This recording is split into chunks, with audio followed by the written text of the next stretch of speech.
What's up, everyone? Welcome back. This is episode 3 of WeSurf. We have myself here, Nigel Lewis, with my co-host, Kwame. Here. And in this episode, I'm really excited. I say it all the time, but this time I'm actually really excited to have... And lucky. And lucky, exactly, because these fools have been road traveling everywhere, which I'm super proud of. But in this episode, we're going to be talking to Soliman and Paul Goddette. A lot of you know them as a duo from Stop Playin With Em. I know them a little bit before that, and we're going to get into a lot of that stuff in this episode. But I'm super stoked to have these guys on board. These are two individuals that I respect a lot. I've kind of watched them evolve because I think I kind of knew you guys as skaters first, to be honest with you. And then I saw Paul dabble, and I saw you dabble, and then now it's full on,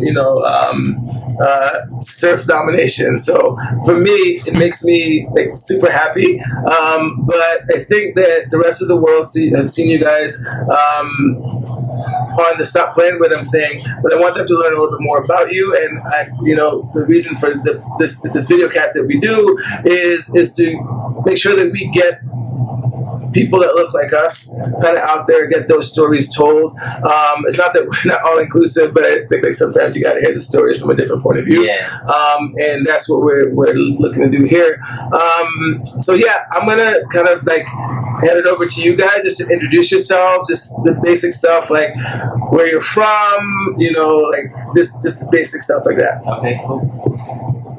Quest, you want to start? Quest. My name's Soliman. I'm from Brooklyn, New York. I moved out here 2.5 years ago, and started surfing about 3.5 years ago. And I've skated my whole life, so I guess that transitioned a lot for my surfing and my love for surfing, because it's kind of the same feeling. All right, so let me go back further. All right, so from Brooklyn, New York, but is that the family's from there? Were you is that where you're repping from the very beginning, or what's the history? So my mother is Ethiopian and Italian, and she grew up all over the place, and then moved to New York when she was 18 for college, and had me when she was young, and stayed out here and raised me out here. My father's side is Colombian, but I didn't really grow up with my father's side or with my father like that. So more culturally, I'm more Ethiopian and Italian. And all my Thanksgivings growing up had Ethiopian and Italian. Nice. It was a good life. How about you, Paul? My name is Paul Goddette. Thanks for having us here, guys. I'm from right here, from Rockaway, New York. Started skating when I was 13 years old, and I started surfing about 5 years ago. All right, cool. So what I've always been kind of a little bit curious about, what if you guys skate really well? And for those of you that haven't seen them skate, I think there's videos, right?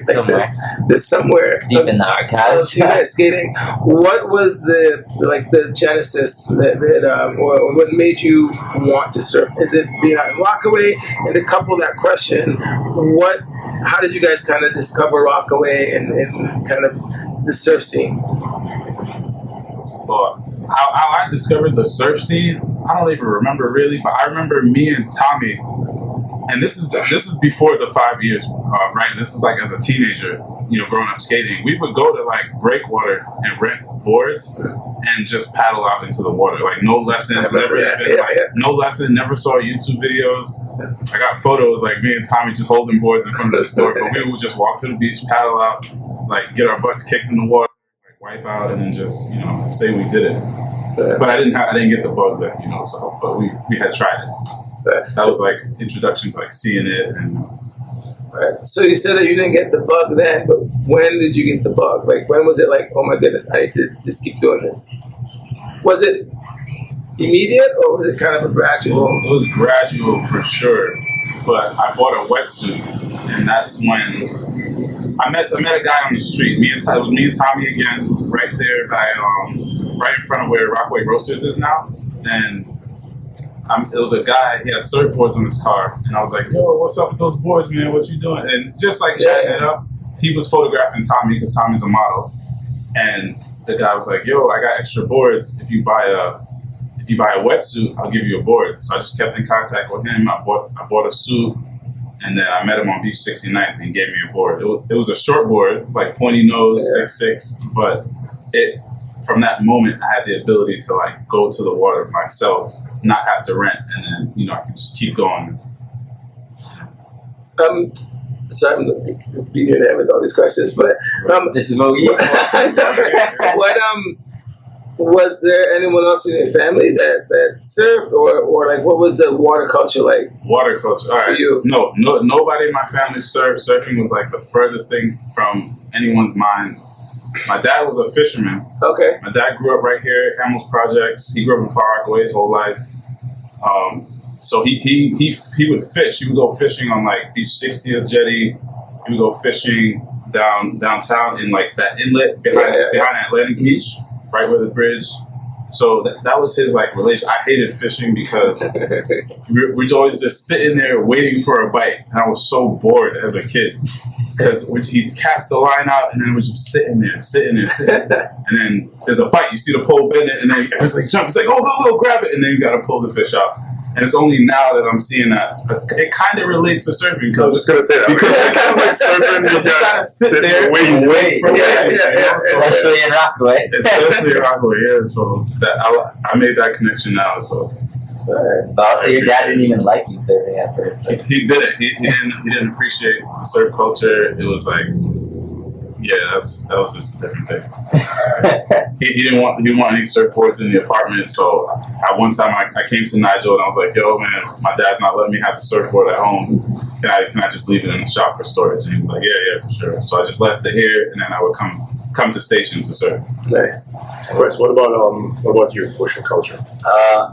Ocean culture, the way I got into surfing. Well, the ocean culture. I mean, what was it like for you? I mean, I grew up traveling with my mom, so I would always like be in the ocean, like just swimming around like little like peninsulas and stuff. Like, and there was this one time too where I was swimming around a peninsula, and we thought we weren't gonna make it, but we made it. And yeah, I don't know. Just the ocean culture in New York is very different than everywhere else in the world. I think because it's pretty. Well, I guess like as of recent years, it's becoming way more diverse, and just a bunch of collectives and a bunch of different people are coming to surf in New York.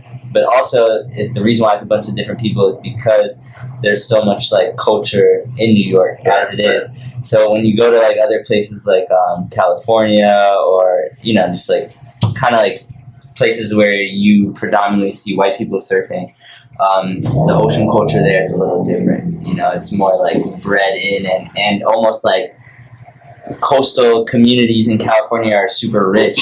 So only rich people have access to the water, while Rockaway has like Paul's dad grew up in the projects, Farmy grew up in the projects. And these type of people are starting to surf now in Rockaway, and you don't really see projects in California right by the beach. It's more inland, so it's important for people like us to like surf and like open that vision up for people that live more inland or who don't even know you can surf. Because when you show a guy from the hood that you're surfing, they like think you're the coolest person ever. And I'm like, yo, you can do this shit too. That's actually a really good point, and I never thought about that. You've been to other places and seen these other places, but then. Like you said, it's mainly like upper class and who can afford that beachfront property. Exactly. And then you come down to not just Rockaway, but other places as well. You're looking like, oh, okay, because I know for me, and I know Nigel, this happened to you as well. You walk down the beach and people are like, you're black, right? Yeah. Why you walk with that boy for? You do know you're black. Like, yeah, I know. Come on, let's go. Yeah, that's crazy. Yeah, that actually sparks another question I had. What was the trigger for you, like? Because you were skating, you used to teach at Chelsea Piers, yeah? Yeah, right, cool. I would teach. I mean, like, I was kind of going through a lot before I started getting back into skating. So I skated when I was really young, and then I stopped skating. I kind of, like, had a wild phase, like, in and out of my mom's crib, like, a bunch of stuff. And then I moved back to my mom's crib to get, like, my shit together, and I started skating every day. Like, I kind of got obsessed with skating again because that was the only thing that would, like, take me away from, like, whatever I was getting into. So I started teaching kids how to skate with Andrew Gellis that owns Substance Skate Park right now, and I've known Andrew since I was like 14, so he was always a surfer. But as a New Yorker, I would look at him like, this surfer guy, like whatever. Like we skate together, and the way I got into surfing, I had an Australian girlfriend, ex-girlfriend, and her father wanted me to meet her, and they were a whole surfing family. Wait, her father wanted you to meet him. Sorry. Her father wanted me to meet him. Okay, gotcha. Yeah, so her father wanted me to meet her, Putty, and I was out there for about a month. And then the crazy thing is we started breaking up on that trip. So then I just started renting a board every day. And I was like, fuck this. I'm going to go surf every day. And I was surfing Bondi and just all these like coastal Sydney beaches. Got it. And then I came back to New York and I met my friend Sam in a bar who lives in the marina now. And I was like, yo, I'm moving to Cali. I want to learn how to surf. This is what I'm going to do now. And then he was like, yo, you can surf in New York. And I was like, what? No, you can't. Like, what are you talking about? And he's like, look, when April comes around, it's going to get a little warmer. I'm going to have a wetsuit. Because he didn't have a wetsuit. For all that. So then I was just waiting. I was just waiting on April to come around. And then, I came to Rockaway and I surfed. And I literally never stopped ever since that day. I learned, that's how I got into surfing in Rockaway. And the crazy thing is, Sam that day, he wasn't really into surfing, but he had every piece of gear. He saw how into it I was. He was like, look, man, you can just hold down my gear. So he let me hold his wetsuit and like a 6'6" like surfboard. Yeah. And I would just go at least 3 or 4 times a week. And I'm ask him, he knew, like, he'd be like, why are you going out right now? Yeah. I mean, I remember I met you actually. You were coming before, just to the store, like just, I think, in and out real quick. I think you came in one time. And then Bryant, my old partner, somehow connected. Okay, so I was taking the train one day, and like the S train, I'm tired. I'm like, I would surf to the point where I felt like I was like about to pass out. And then I had to take the train home. Like, so I ran into Brian on the train. He's like, hey man, like, what's up? I'm Brian, Station. I knew about Station, but he explained it for me. And then he's like, oh, we have lockers and stuff. And I'm like, oh, really? Like, but a lot of the lockers around Rockaway are pretty expensive, and Stations is like, kind of pretty affordable. So, he definitely helped me out with a good price, and he's like, look, I got you. I see your commitment coming out. And then that's how I met Nigel, got closer to Nigel, because he was like, oh, you got to meet my partner, Nigel. And then, from then on, I was coming, especially once I had my board there, I was coming right after work. Like, I would have my, like, button-down shirt. And I'm like, I don't need anything. I'm just putting my wetsuit on or my shirt. You're right, because I did remember you coming out and you were, like, all buttoned up. Yeah, because I was coming from, that was, like, when I, like, worked a real job. And I had, like, nothing wrong with that. But I would literally, like, I would get in trouble at work because I'd be watching Surfline, or I would go surf before work and be tired, and it would be weird because they'd be like, oh, what did you do today? And it's like the middle of January, and I surf, and then it would be like, they just look at me crazy. But I quit that job. Because they told me I had to like clean up my face. They're like, oh, you need to shave, and this is a pristine spot. And I was really getting into surfer mode at that point. And I literally like quit that day and told Alex, like, yo, I'm moving to Rockaway. You should absolutely not surf before work. What's kind of cool, I think, about New York, and maybe it's an East Coast thing, but I think it's a very New York thing, is people don't understand what New York surfers go through to surf. I mean, it's not just like, oh, we're going to check in and get out there. Because most New Yorkers, let's face it, don't own a vehicle, right? So you're like subwaying it. And then you're trying to get it in before you go to work, knowing what happens when you surf a good session, the water build up in the nose, like the whole deal. And I think it means something different. At least for me it does, but I have to go through all of that. And I think it's almost like this badge of honor for all like the subway heads that come out and they're riding the subway out, and they're like, they see you and say, oh yeah, so, I saw people who actually bought the car specifically to Or the best is like taking the train at like 4 a.m. and talking to the crackheads and explaining to them like, this is not a tip. And then you're just like, oh, well, I'm going surfing. You going surfing? Oh, I gotta come see you one day. Like, you know, like he ride into Rockaway, he's geeked up on something. And like, I'm from New York, so I'm gonna talk to anyone in the train. I'm not gonna be on some like, hey, don't talk to me. Like, I'm explaining surfing to them. And like 5 a.m, you can tell he had his night, and I'm just starting my day. That's true. You know, seeing that was crazy. Like, so here's a question that I always ask. So, was there skating? It's pretty inclusive, you know, like because skating's very like board, curb, you're good, right? And I feel like there was a diversity in skating way sooner, whether or not it was like very literal, but you just kind of it was there. Yeah. Was that ever a thought in your head when you came out surfing, or were you like, nah, at that point, you know, what's your like the transition of it? No, kind of more like that, because there weren't a whole lot of black people surfing in Rockaway at the time, right? Was that like a hindrance for you? Was that more like you didn't really think about it? Did you even care? You know? Well, for me, I knew 2 black surfers in Rockaway. I knew Lou Harris, and then I knew you, Nigel. Because I would go to Breakwater, and both of you guys were hanging there. Yeah. So, I mean, it's strange. I mean, I think knowing that was like enough for me to be like, yeah, let me go and try it. Okay. You know what I'm saying? Like that was enough. Right. You know, me and Tommy would go and rent boards. We'd try it, but that was it. It was just you 2 guys. But yeah, definitely growing up skating was like way more like inclusive. I mean, people are just nicer in general, which is strange, but or more open. I don't know how to explain that. Yeah, I think there's a commonality in skating because everyone just kind of knows, like, yo, you know, in surfing. I think with surfing is almost like people want you to prove yourself. Yes. True. First wave. In surfing, there's always this, at least what I've experienced, there's this thought of there are only so many waves. And if you waste one, that means you need to go to the back or you need to get out of the water because you can't waste any wave at all. There's only so. But I mean, it's not true. Right. I can see the logic. I can see the logic. So many waves. The swell's only going to be between this date and this date, so we need to get as many as we can get. So if you're going to come out here, you got to know what you're doing. Surfing is like the Warriors to me. Like everyone got their own little turf.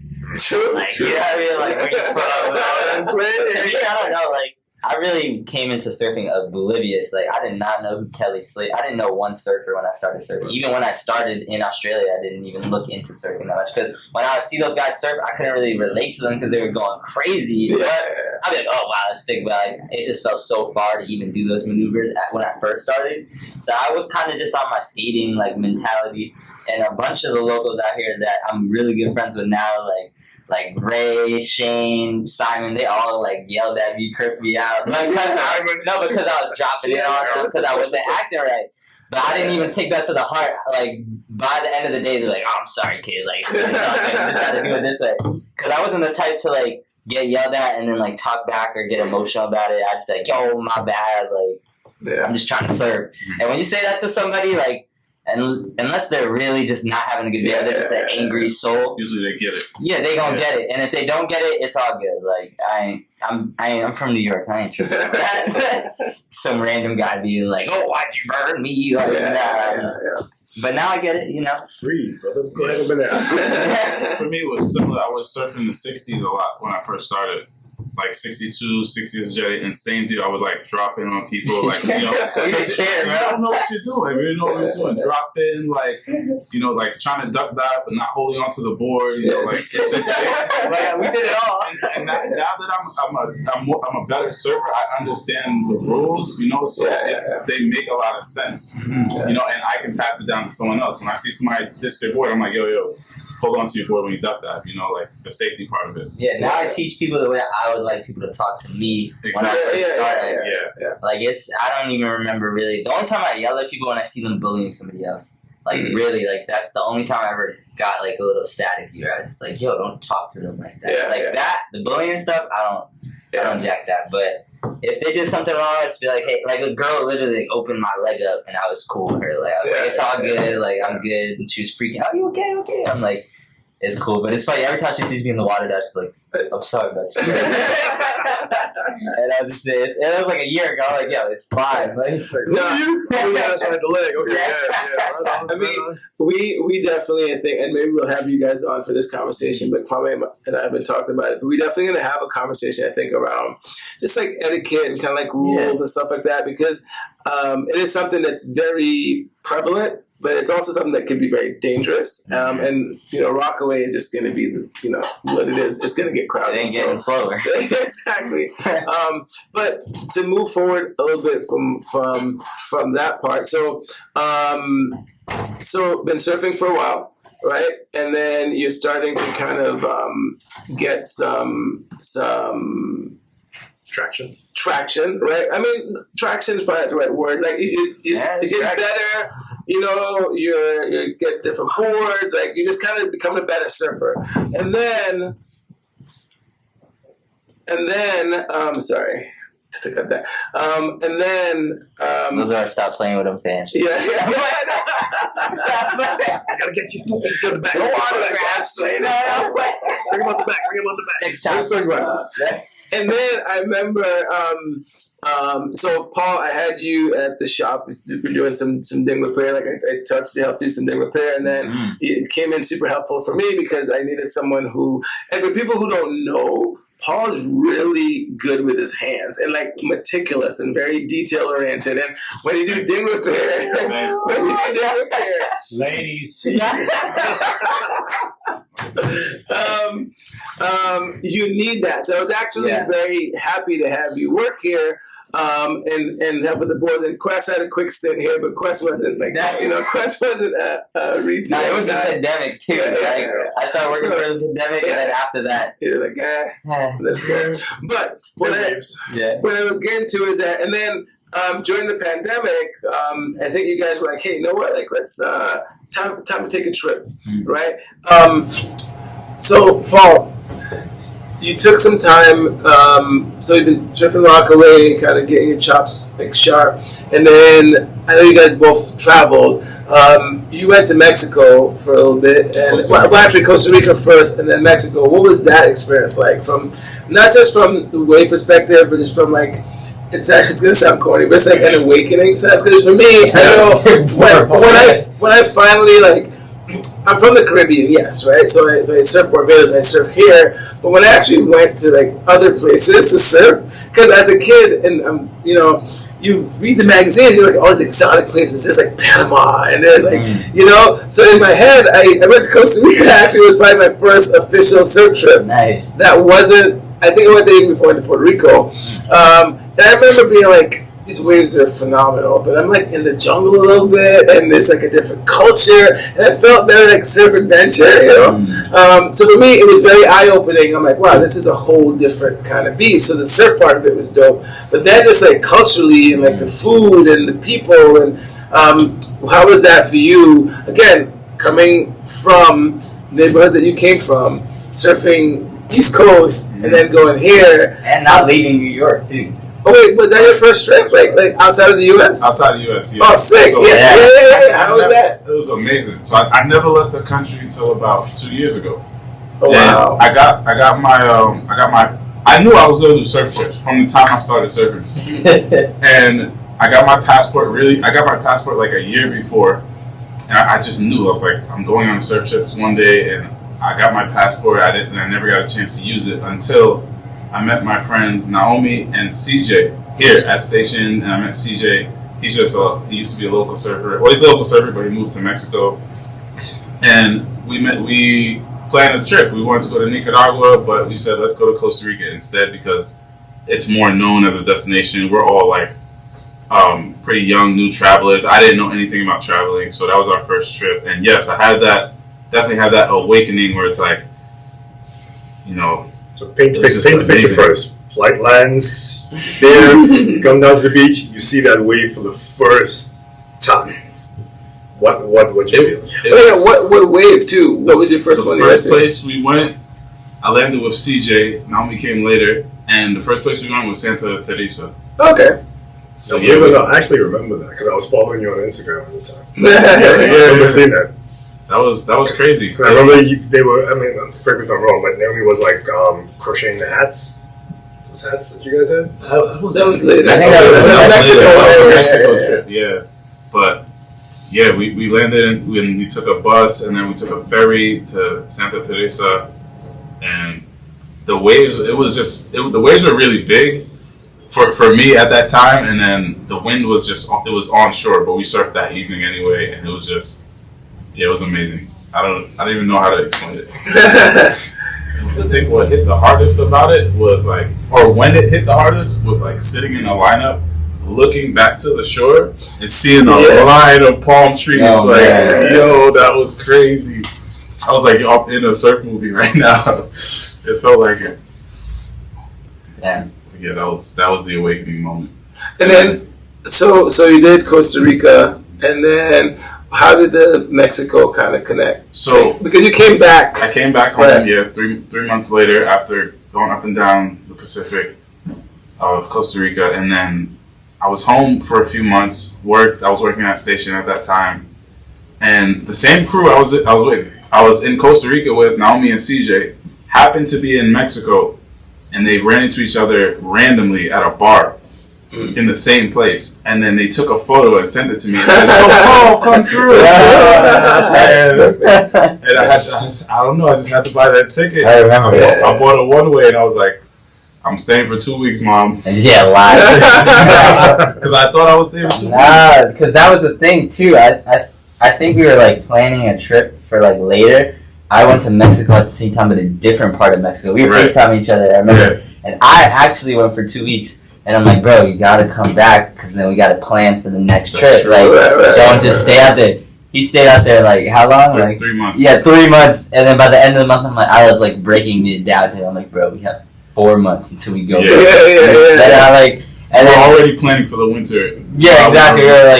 So it was cool. You know, when you surf, time moves different. So I was mad at him. Yeah, you get out there. I was jealous. You go to surf. You say to yourself, "Oh, I'm going to surf right now." You look at your watch. 6 hours later, you're like, yeah, skipped work, might as well. Yeah, straight up. So I actually neglected to ask this question before because I know, but how did you guys meet?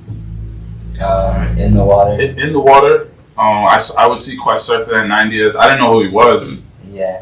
I remember when he was surfing on this black foamy. Oh yeah. I think that thing's that was Old Faithful, and I saw Paul do a floater, and that was the one.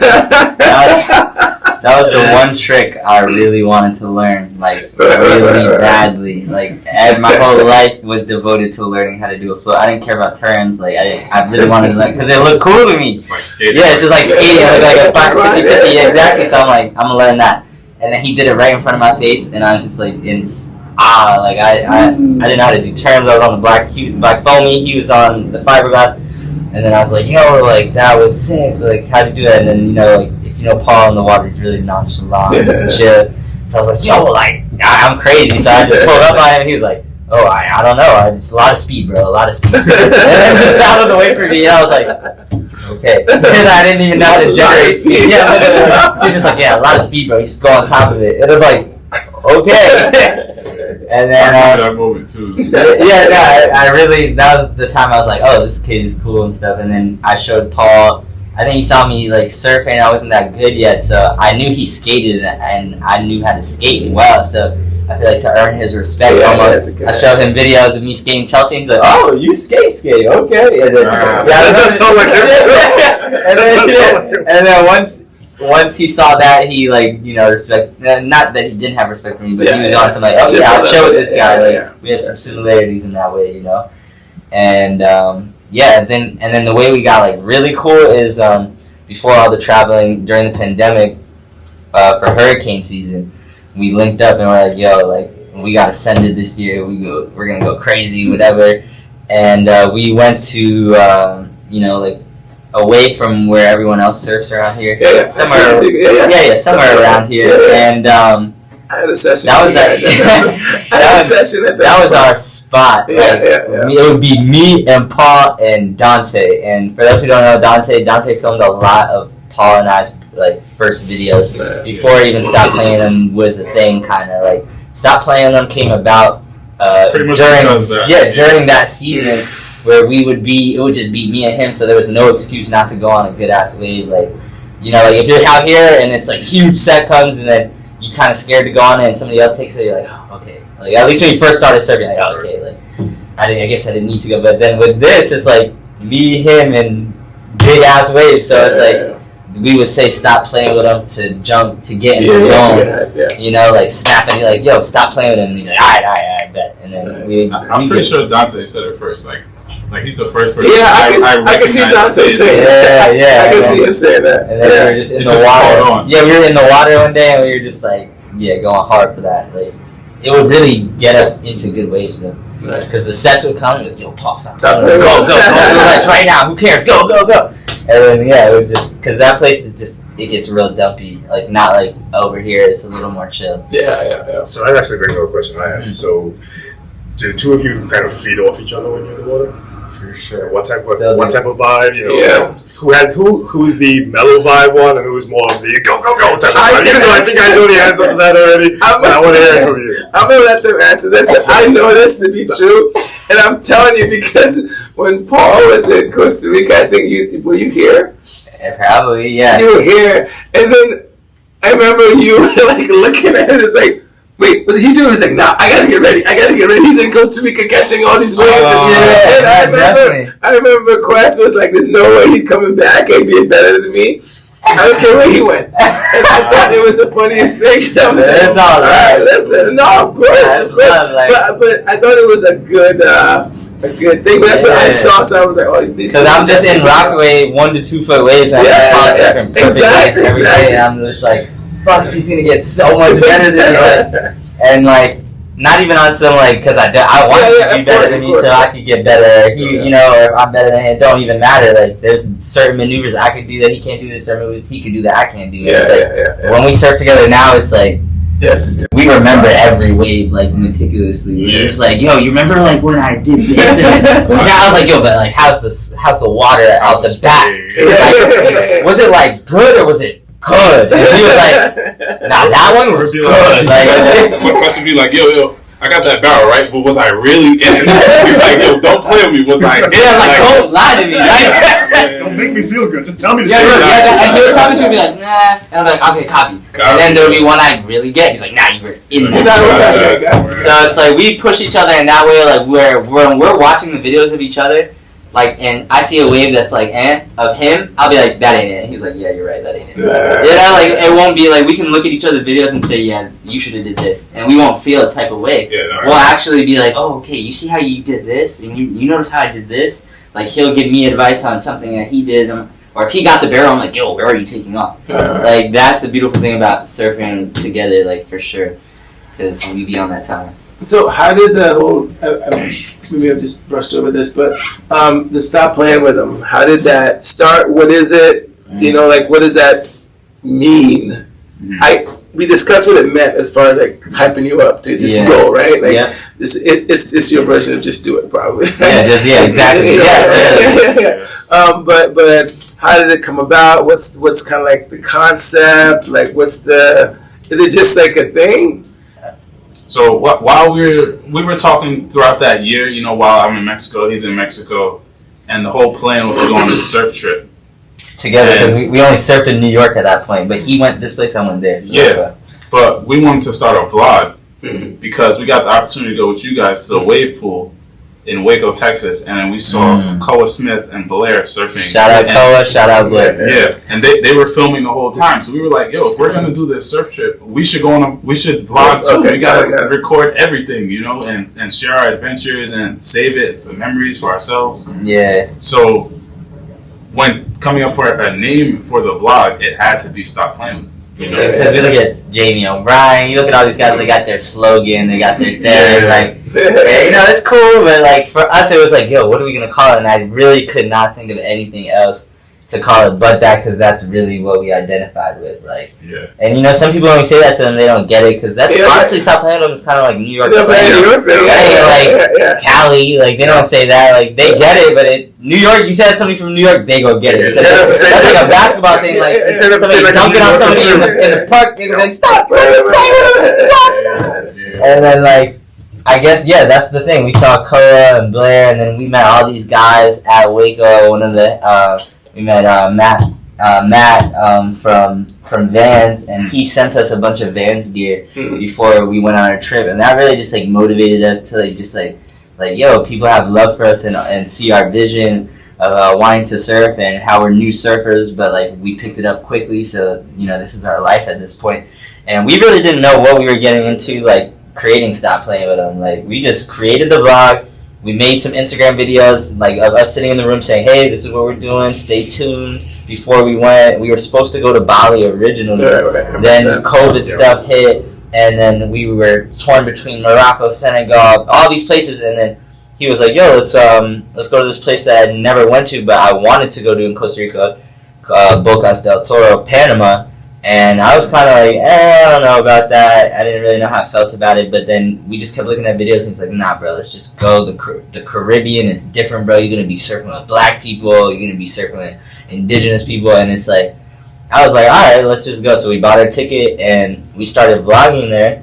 And then I guess you can talk about like how like Discovery hit us up and stuff, like a month in. Yeah, us being there. Yeah, that was different. So Quest uses hashtags for the vlog, and it's like, that was when I was like, oh snap, hashtags work. Yeah, put them there. You don't that, ladies and gentlemen, is your message for today. So hashtags work. So on our vlogs, on our blog posts, if you go back all the way back to the beginning on the Instagram, follow the page, by the way. Stop playing with them. Right. So Quest would do things like vloggers, travel vlog, lifestyle vlog, black surfers, things like that. Yeah, I was trying to get traction for it. And in February, Discovery was looking for outdoor content from black creators. So they found our vlog through our hashtag, and they sent us a message and asked us to make social media content for them. And it was in the request. Like, you know, on Instagram, how you have requested messages? We didn't see the message for like 2 weeks. Like, it was like, hey guys, we'd love to work with you guys, da-da-da. And they was just in there, and he's about to clear the thing. That's what he was about to clear. He's like, wait, bro, is this real? And then me, like, you know, like I'm just like crazy. So I was like, oh yes, like. And then I was just so scared because it was 2 weeks. I'm like, we lost our opportunity.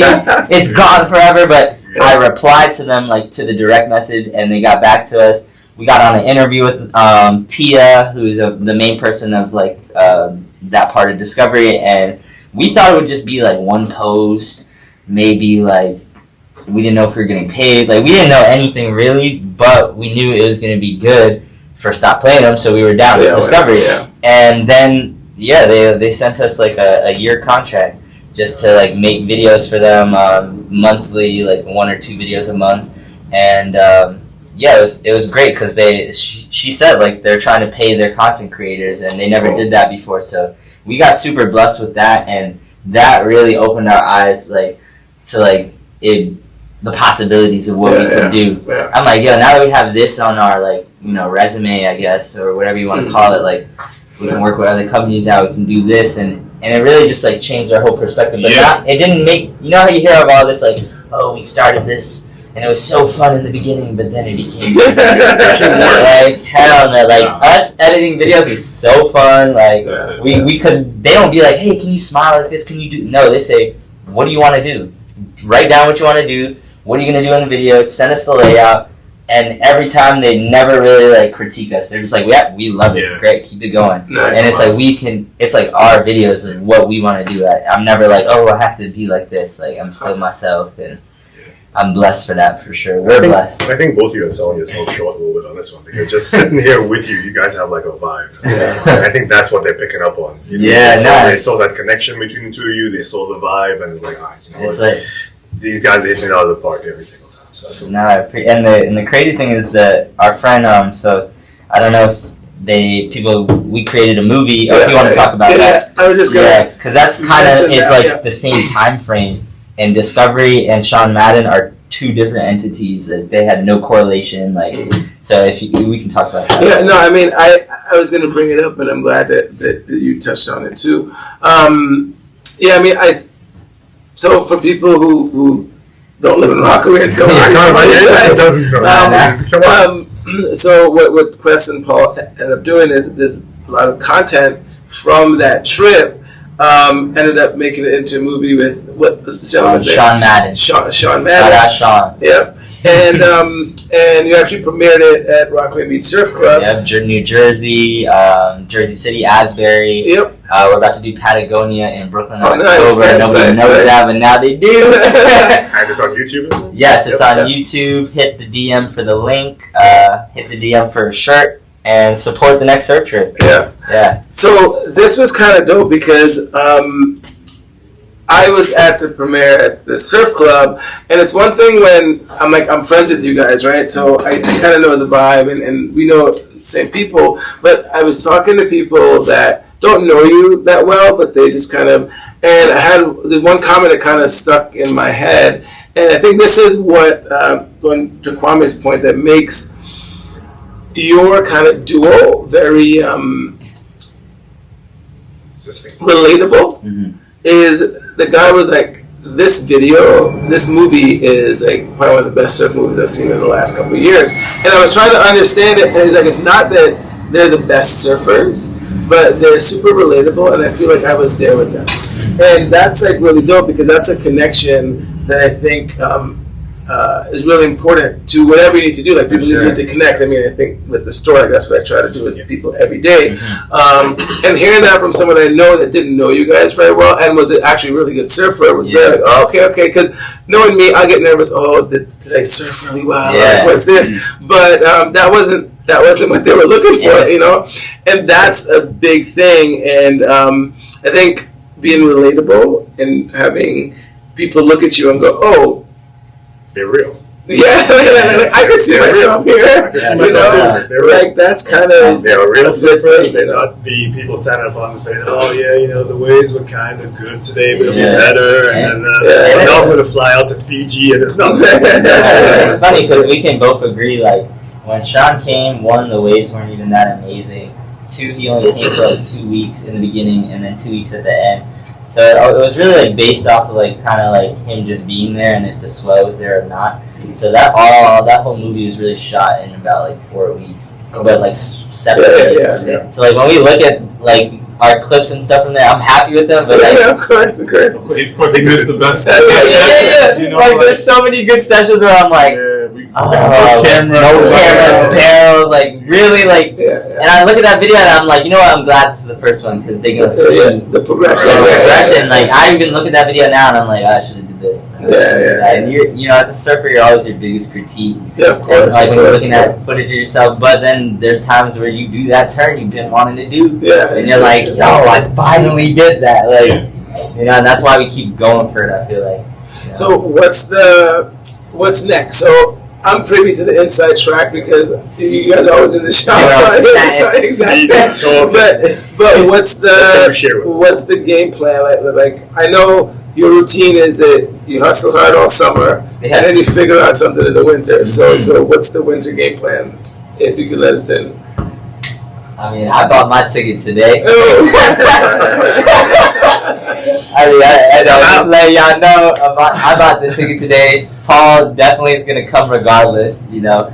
And, you know, come soon. He's going to buy his ticket soon. But we're going to go to Bali, I think, this year. And we were supposed to go last year. And I've been to Bali during the height of the pandemic. I was there. So I would always tell Paul about Bali. And, you know, we would just go different places that are a little closer. And last year kind of got skunked because of, but I'm so glad we Uncle stopped playing on the movie. Would have never made so much stuff that wouldn't have happened really. And now this year it's almost like I feel more prepared for Bali as a surfer, as a human, as a traveler, as like what I love to do, film, and you know we obtain these new loves of like I be filming a lot and he be editing a lot. So it's like when we sit down together, it kind of like works really well. So yeah, I mean, you coming to Bali? Yes. Oh, okay. I'm talking about I'm just wondering, you know. You got a quiet over there. I like to put the pressure, like yeah. out of this. I don't like the pressure.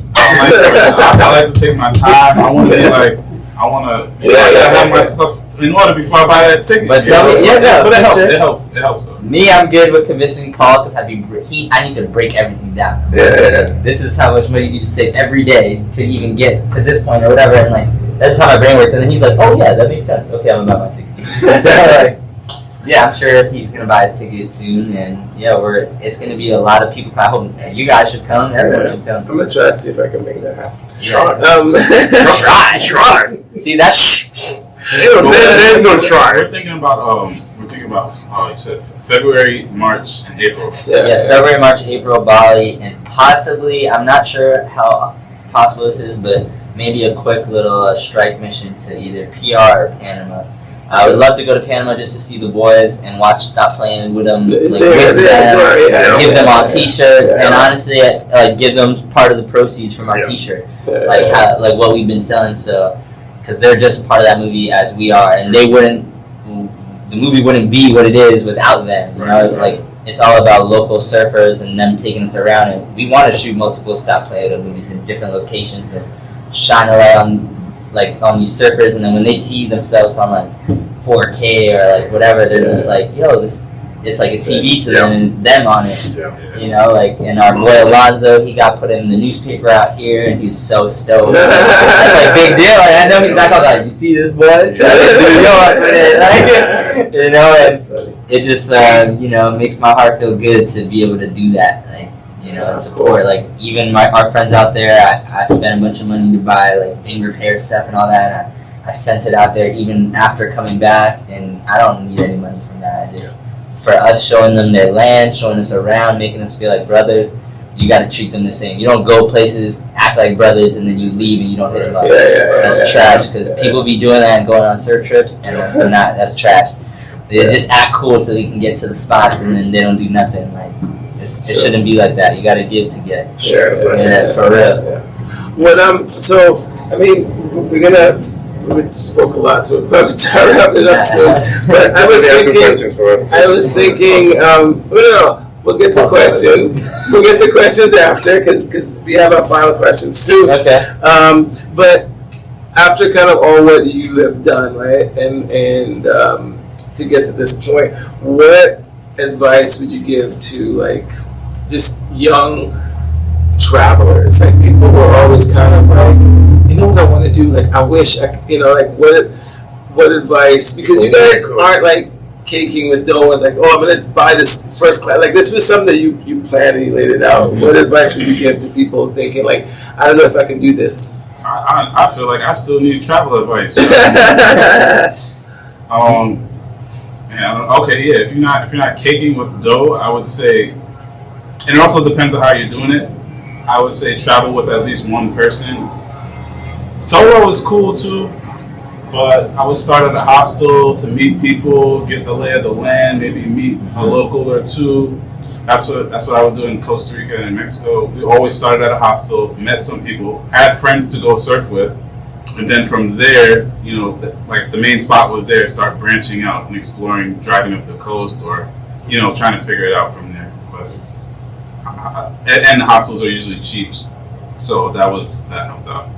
Yeah, I just say planning. It's really all planning. Like, if you give yourself 5 months to reach a goal, like me, like I bought my ticket out of a whim today, and then I'm like, okay, the sooner I buy my ticket, you have to commit. Now my mindset is, I got 5 months to hustle, and then say if I buy my ticket 2 months from now, I only have 3 months. Right. So 5 months to put yourself on a mindset of like I'm doing PA work, I'm doing a bunch of different work right now just to like get in the zone, and I feel like you will feel at ease as a human if you give yourself 5 months for a trip, and you kind of just be like, all right, this is a big chunk of money I got to lay down right now, but it's a definite I'm going and coming back. So now I just got to save up for all these things, and it seems like a lot, and it is a lot, but you'll thank yourself once you're out there, and you'll be able to adapt.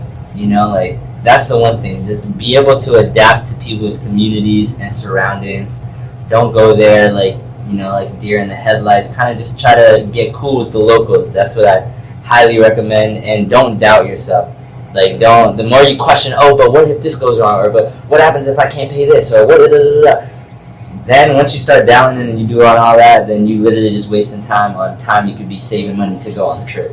And we're living proof that it's possible. We're not rich. We're not, Stop Playing With Em isn't making crazy. We're getting a little money from the shirts and stuff now, but like at first it was him doing ding repairs and me doing a bunch of different jobs.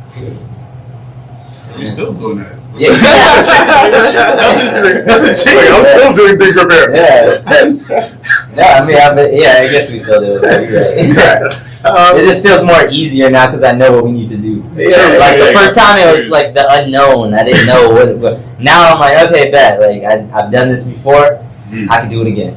Right. So we're gonna bring it to Rockaway real quick, and we're gonna just ask specific Rockaway questions. So, first one: favorite place to eat? Not surfing, and then after you surf. Favorite place to eat, not surfing. Like if you're just gonna go, I'm gonna get a bite to eat, and then after you surf, because there's two different kind of hungers. One's like a hunger for pleasure, and one's like I'm starving. One is like, and then the other one's like, just give me the left side of the menu. Exactly. Dang, like honestly, for like breakfast and stuff, I'd be cooking at home. Alright, okay. I'd just say for breakfast. Yeah. But after surfing, if I'm hungry, I really like. I don't remember the name. Right across the street, the Peruvian spot. Okay, alright, cool. I love the Peruvian spot. They got the ceviche, the chicken, rice, mashed potatoes. Alright. It's just one of the meals that you'll be good after you eat it. I don't go there enough, but that's part of it. This is really tough. I might have to pass on this. No, you can't pass.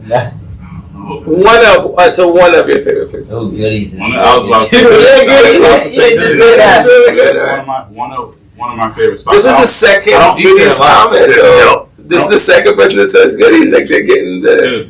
It's really good. Yeah, Goodies is really good. Oh wait, hold on, one more. Nigel's sister. Nigel's sister goes crazy. If y'all need good catering, Josie Delights. If you need catering, if you need just like good vibes, good food, she made food for my birthday. She makes food on the boardwalk in the summertime. What street? 7th. Yep, Josie Delights. That's one of my favorite places to eat. Last weekend, but hit her up. You can figure it out. Yeah, she's on Instagram. Yeah, definitely Nigel's sister. I forgot about that. Really anytime I hear she's cooking, I'm pulling up. Favorite beach to surf in Rockaway when it's firing? You do not have to give secret spots. No. I mean, when it's firing, I got something to say because I think the jetties just work really well. Yeah. I don't know, I don't know, man. There's a few different. Look, all I have to say, there's 7 miles of Rockaway, and there's a lot of great. There's a lot of spots. So look, if you want to travel and do your thing, I ain't stopping you. But, I was going crazy because our spot is called the Bird Sanctuary. That's what we call it. So, if you can figure it out, you'll get there. If not, it's all good. I just kind of feel like it also depends on what type of surfing you're in the mood for. Yo, for real. The conditions too. No, because there's times we go to our spot and it's not good at all. Then we go to the 90s, and I love surfing the 90s. I'm always surfing the 90s, unless it's like pumping. Then you won't see me there. But the 90s for the most part, I just love it because it's kind of like home almost. All my friends are there. It's like a show almost. Like everyone's sitting on the beach. Like to me, I like people like watching people surf. Like, especially in New York, because you have people that have never seen surfing in their lives, and they just go to the beach one day and it happens to be a swell. And then you get off the beach and everyone's just like, "Oh my god, you surf like that's crazy, bro!" So that's why I like the 90s for sure. But yeah, I guess that's one of my favorite places to surf. Favorite board right now? Ooh, yeah. Okay, I got your go-to, and then what is your trusted? My favorite board right now is my newest board. It's a Solid Surf 6.6, and it's like an egg shape, but it's thin and I'm having a lot of fun on it, and I haven't gotten to use it in Right, in sizable waves, yeah. So I've been using it when it's small, and I'm having a blast. So I can't wait. Nice. I've been riding the 5.5 Machado Seaside. Okay. And I love that board. But because I had this other board I used to ride that was an orange board, and it was a 5.8 38-liter Davy Sky. I still love you, Davy Sky. I love you, boys, but I just needed something a little smaller. So it's actually not even my board. It's Alex's board. And I've kind of like Andy ironed it and just like claimed it as mine. Does he know you? No, he knows. He knows. Like, yeah, he definitely knows, and he's I was like the big bro, so he even let me take the board to Cali. Like, just recently, he's like, "Come on, so you want to buy it, bro?" I offered to buy it before. He's like, "No, I'm not selling it. I love that board. I'm not selling it." I was like, "Man, you never ride it," so I would just take it out all the time. And yeah, I love that board. It's so flowy. You can it's loose, so you can slide your tail and just.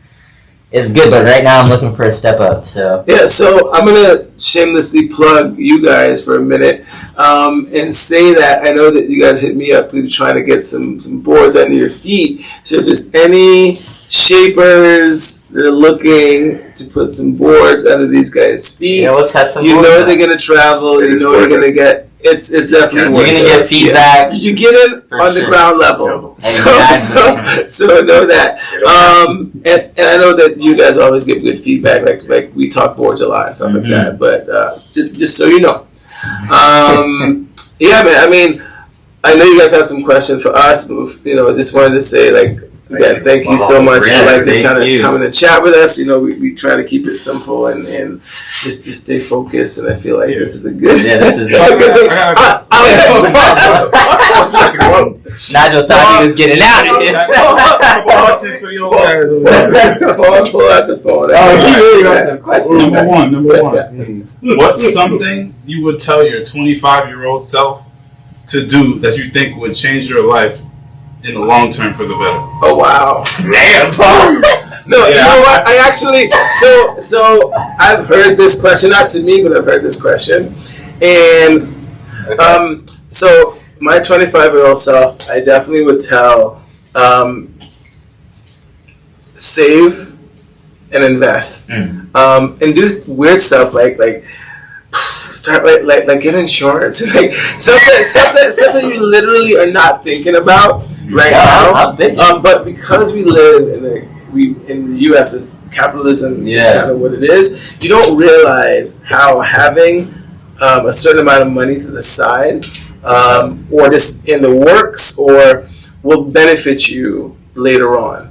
Benefit you, could benefit your family. But I think that my personality has always been kind of the same, so I wouldn't be chill and take it easy. That's me. I'm gonna tell so I think what I don't know, and this is it speaks to so much more, and I think culturally that we're not taught is how to manage finances well. And I wish someone really sat me down and kind of explain taxes and investing and credit and all that kind of stuff. And I would have taken a course in that to do at 25 to understand it, because you realize now that the people that are at that level, truly making money, not just nowadays you make money making a freaking song on YouTube. I get it. But long term, I think I would tell myself just pay attention to that, financially become more financially secure, because a lot of stuff now is just so. It's funny you say that, because my mom would say the same thing about credit and all these things. I feel like we are almost reaping the benefits of y'all going through that and realizing you should have invested in. Now I just created my LLC, so exactly. I'm trying to get into all these jumps to owning the surf crib, buy the and running the house, and you need a certain amount of capital to even play with people that want to do that as well. Because even if you have a little bit, you can get a group of friends together that are doing the same thing, and then you can put the dream together. So that's cool that you said that. Yeah. But I mean, you got your stores. Trying. It just would have been nice to do it earlier. Yeah. But everything in time. Exactly. That's another thing I would tell myself that I learn every day is that just because you think it's time doesn't mean that it's actually time. Be patient. Yeah. You know, like that's a big one for me because I swear I know the answer. And then it doesn't happen, and then you see why, and you're like, oh my goodness, it happened in this perfect time. So that's just something else. It's almost like when we're like, say we're getting a check from Discovery, and we're like, damn, when's that check coming? Yeah. It's taking a little while. It comes always on time. Right. Like when I thought I needed it, like I didn't need it then. I need it now. Shit. Like right. Like both of us. Yeah. What about you with that answer? Oh, I got to answer it too. I want to know. No, honestly, I wouldn't have given myself any advice. I would have left it as is because the knucklehead I was then made me into the person I am today. True. I'll freely admit it. You know, I was very impatient. I wanted things to happen quick, fast, and in a hurry. You know, nothing was ever moving fast enough. You know, I was that person. So the opposite. I was that person that went and read all those books and did all this, and you know, I need to have the bachelor's and the master's and this and the that and that and that. But then one day, I just remember stopping and thinking to myself, hold on a second. I need to slow down. I need to live a little bit. I need to live. I've been so busy trying to live. I actually have to live. So that's what. So I wouldn't have changed the thing. So that what hit me right then is why I'm like now. I'm just like, okay, well, I'm good. You living I'm enjoying the life I have. I'm good. I'm moving through life. I freely say almost every day, and I say I'm blessed, and I try to pass on those lessons to as many people as I can, as possibly as I can. So just keep moving. So one thing I probably would have said to myself is, protect those knees because you started yoga late in life. Keep it up. Start a little earlier, but that's what. Yeah, man. Cool. Is that it? You got any more? I got another question. Yeah, it's like So, how do you think surfing can change our communities? You know, like long term, like not your lifetime, maybe like 4, 5, 6 generations. You know what I'm saying? This could be thinking far, maybe not 4. Maybe your grandchildren, if you plan to do so. So it's also like, do you plan on passing surfing down to your kids? You know, like stuff like that. When you say communities, you mean communities as in like Rockaway, or community as in like color? Yeah, more so as in like our community, like the families that we grew up in. Yeah. I mean, to be honest with you, like, so surfing has changed my life. Literally, the reason I opened the store is so it could change other people's lives. Like, so I'm passing it on, and people don't even kind of get that about Station. That's how when people are telling me stuff, it's like, you need to sell this, you need to do that, and I'm like, I do need to do all that stuff, but you know what? I need you to go out there and be like so giddy with like, oh my God, it's had the best life experience ever. Like, that's what I feel a surf shop for me is about. It's about something so much bigger than like making tons of money and selling stuff. Like, I want to do that too, don't get me wrong, but the Station isn't about that. Like, and I think you guys get it, and that's why you hang. But I will say, and this has made me very, very happy in the last, like, I think kind of couple months, is that my daughter loves coming into the store. She wants to ring people up. She's like, you're like, Station, 20 more years, baby. Free labor for 18 more years. No, but she loves to surf, right? She loves to surf with me particularly. So right away, I saw you the other day. Like, that's amazing. Shout out to Ella. and she just and so for me, I think that might change her life, right? I think it's got to happen. Like, my philosophy on this stuff is so kind of crazy. And I said this, I'm not even sure if it was on this podcast. Oh no, it was at the Patagonia thing we did. This world is changing. Like, all the people that are super angry now, they're only angry because they know that the mixing is real and all this stuff is just happening. A couple years from now, America will not be the one color. It's going to be, it'll be mixed because this generation doesn't care. They don't care about like, oh, what you look like this, and like, oh wait, you like music? I like music. You know what? You like art? I like art. And it's breaking these barriers that I think for so many years have been like ingrained in like, you have to be this, you gotta do, and it's like no one gives a shit. Like, how are we moving forward? Because that's the only thing. Change is constant. Like, that's it. Period. Exactly. So I think that for me, we will change because surfing is just something that's so much bigger than catching waves, and that's just how I always think about it. I just think it's spiritual. It's like something that if you surf, you know what that feeling is. Yeah. You know, and you went to Panama. That feeling was there with them. Yep. You know, you went to Mexico. Mutual feeling. And surfing, I think, there's probably other sports that does it, you know, but I think surfing does it in a way that's just like, it's like spiritual almost. Yeah, like, it's like Buddhism, like way of life. It's like kind of crazy. And people who don't, the best slogan in the surf industry is only a surfer knows the feeling. Like I can't figure out another way because that's just really what it is.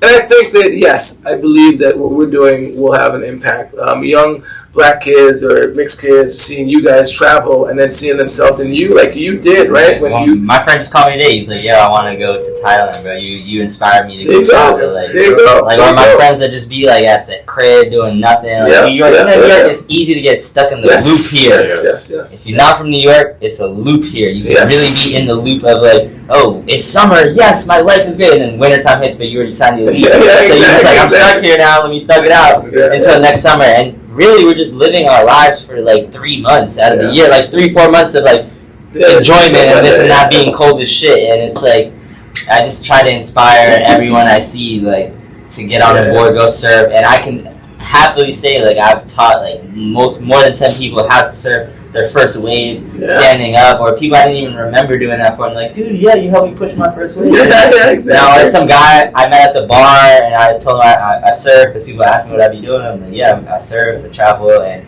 he was like, oh, you can surf in New York. And then I sent him here, and he's been riding boards here every week now. He's like, yo, thank you so much for telling me about Rockaway. It's life changing, man. Yeah, and it's cool. It's good. I feel like it's good karma to put people onto that. Hell yeah. If you got a friend that like drinks a lot or just be on their bullshit, if you get them into surfing and they actually start liking it, you'll start to see a difference in them because say you drink and then you miss waves or you try to go surf the next day, you gonna feel every part of your body, every piece of alcohol that was in your body the next day, and you're like, oh, I don't want to do that again. And then that's how you just start like transitioning into the surfing lifestyle, which is just automatically like pretty healthy, honestly. Like, I agree. But I think that so for me, we all know the saying. We've all seen the movie. Surfing's a source, man. It'll change your life. Swear to God. It's a source. It'll change your life. Swear to God. We all know the line. So for me, I teach people to surf. I've lost count how many people I've taught how to surf, how many people I've given waves, how many people I've pushed into waves, and it always amazes me that people stop me, like years later, and they're like, "Hey, Kwame, right?" I'm like, why? It wasn't me. You something? Earlier today we were talking about my PTSD whenever something drops. I'm like, wasn't me? Yeah, literally, anything can drop. It could be a quarter. You're like, it wasn't me. Well, no, and then they come back to me and they're like, yeah, you taught me how to surf like 4 years ago, 5 years ago. Wow. Thank you so much. It changed my life with this. And surfing actually really changed my life as well. It really does. It is a spiritual thing. And in about a couple of months, well, a couple of weeks actually, I'm heading out to California to do a keynote presentation for the surf therapy organization, and we're going to be talking about how people who live closer to moving water actually are much happier than people who just live not around water. People who live closer to lakes are happier. People who live closer to the oceans technically are the happiest people because they're just that close to water, and those who go into water, they benefit so much from just being around that positive energy, the positive ions that are within the ocean. And you get cleansed. You just keep it in, it just cleanses them. So it really is a spiritual thing, and you feel it. The negative energy just gets washed away. That's I don't need no therapy. I've tried it. That's why it always confuses me when guys paddle out or girls are just like angry. You must be constipated because that's the only reason you could be this mad. That's the only reason why. I can't think of why you'll be this upset. Paul's the angriest at all of them. I don't mess with Paul. I'm not going in that direction. I'm like, he gonna cut me. He's so silent. All right. Well, I think that's a That's it. That's a good way to wrap it. Yeah. No. Thank you so much, guys. Yeah, man. Really appreciate it. Yes, thank you, brothers. You know it. And Nigel's a big part of us even getting into surfing. Station Surf Shop definitely opened our eyes and always showed us love, and that's the reason why we felt comfortable to even go out into the water and do what we wanted to do, like for real. So I want to thank you personally for that, and I'm glad we've got closer this year and stuff like. And shit, I'll shout it out. Kwame did an amazing donation to us, and I feel like we want to thank you now. Like we owe you some dinner or something. Like when we saw that, we were like, wow, like you made us like people really care about our dream, and it's like it's cool to see that, and I really appreciate that. Yeah, good people doing things. So yeah, really. Yeah, man, keep leaning into it. I mean, I don't usually have like parting words, but I feel like people have been asking stuff. But my thing is just lean into what makes you happy. Yeah. You know, like lean into what makes you happy. There's always going to be something, bro. Like it's always going to be something. Yeah, exactly. So if you don't do it now, I promise you, there may be a time where you can't do it, and it will just F with you forever. So I'm really stoked to just kind of see you guys like living something that I know that you'll look back when you maybe have kids and you're like, and you're like, no, I was in Panama. You ain't doing no Panama, Daddy. You told me you went to Panama. You went to Panama with the boat. You know, yeah. So I'm super proud of you guys. Again, just because I feel like it's not like you, like it's us. Exactly. So that's what kind of makes me feel good. But thank you again. I just want to say one more thing. Actually, I think the one thing we can all take away from this film, especially me talking to you guys, and for everyone listening, you know, don't be so busy trying to live that you forget to. Yeah. That's a good one. Want to learn how to live? Come to Station Surf Shop, baby.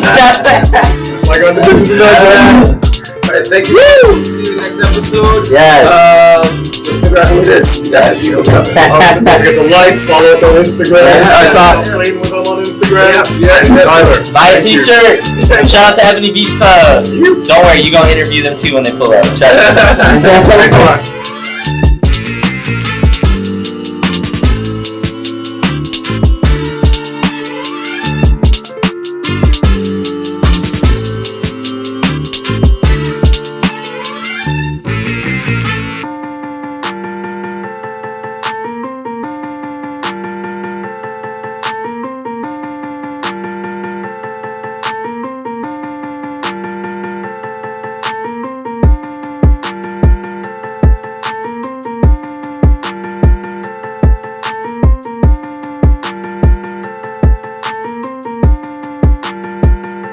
Japan.